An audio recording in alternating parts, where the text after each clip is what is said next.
The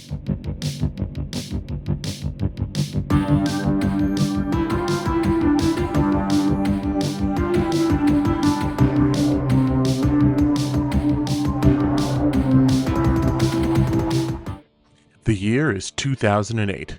Sony, Nintendo, and Microsoft are deep in the trenches of the console wars. We're experiencing the greatest games of a generation with titles like GTA 4, Fallout 3, Metal Gear Solid 4, and Super Smash Bros. Brawl. Times are good and gaming is plentiful.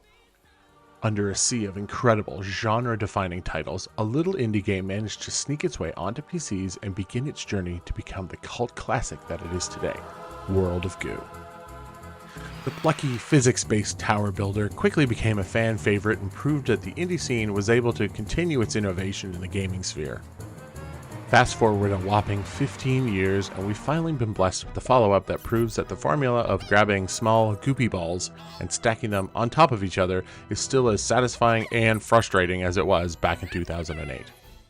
World of Goo 2 was released August 2nd, 2024 on PC and Switch as a download only, with plans for a physical version to drop on Switch October 29th. It was created and published by 2D Boy and Tomorrow Corporation, and I am currently playing this on Mac. As soon as I booted up the game, I was immediately brought back to 2008 with the quirky Danny Elfman-esque theme song, preparing me once more for the joy I felt back then. The music sets the tone for World of Goo 2, being a strange and hilarious journey, packed with mishaps and a surprisingly good plot to boot. As expected, the old gang is back, with your standard stack 'em goo balls, sticky reusable goo balls, and flammable goo balls, all using the same mechanics as before.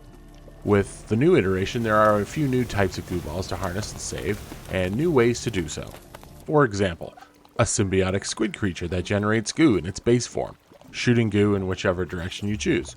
A strange cannon creature that breaks down the precious goo balls and fires them over great distances.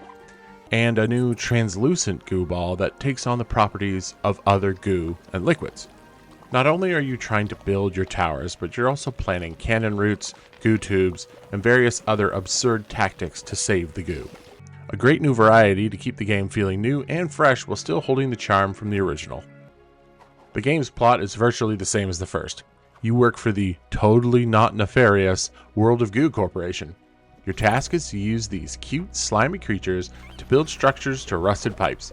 These pipes pump the goo to God knows where and are used for God knows what, but that's none of your business. Just keep building those towers. A classic evil corporation trope that feels right at home, just like in the first game. The game touches on all the themes you'd expect from a satire-laden game like this: environmentalism, anti-capitalism, consumerism, all the isms. Maybe even a touch of existentialism. I wouldn't look too deep into the story though, it's pretty surface level and just acts as a vessel to get you from point A to point B. This is a puzzle game after all. On the topic of levels, the game comes packed with just as many as the first. With 5 major worlds, each having about 10 to 15 levels each, there is quite a lot of game to be had here. The game starts with the familiar grassy rolling hills and calming music tracks, easing you into a false sense of comfort and control. The difficulty spike hits quick though, as I found before I even finished a chapter, I was retrying several levels, just trying to improve my GUI output. One thing that's definitely going to happen, you're going to fail at these levels. Whether it's from the wacky physics working against you, accidentally dropping helpless goo balls to their death, or just not sending enough of them through the pipes, you'll be getting acquainted with that restart level button before you know it. And when you do finally beat that level after your 5th or 6th, hell, even your 20th try, the victory feels so sweet. Will you stumble through the levels? Yes. Yes, you will. Will you take your victory and move on? Yes. Yes, you will. Because only a psychopath is going for the challenges in these levels.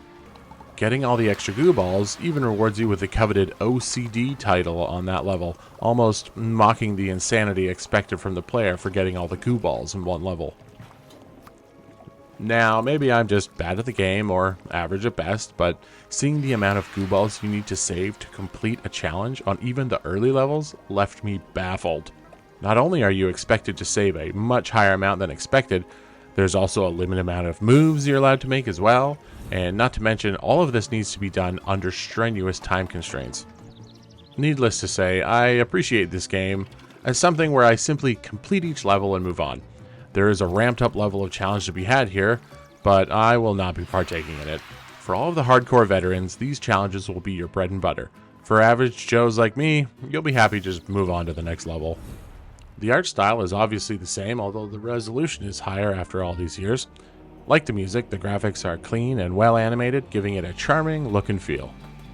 The cutscenes are hilariously poorly drawn, which reminds me of a segment from The Simpsons where Krusty features a Soviet-era cartoon to replace the Itchy and Scratchy show.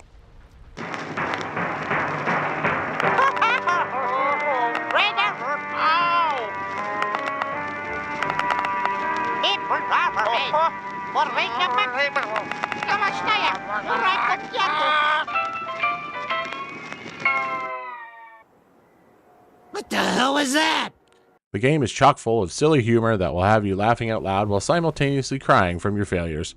The art, music, and humor prove the old mantra, if it ain't broke, don't fix it. On the surface, World of Goo 2 is cute, charming fun that's filled with whimsy and joy. Underneath is an oppressive and daunting game that will crush you under its weight, much like the towers you have falling apart around you. But with perseverance, determination, and a little bit of luck, you will overcome those pitfalls and rise to victory. Or just close the game in utter frustration. Either way, if you're a fan of well-designed physics-based puzzle games, there is no other game I can currently recommend.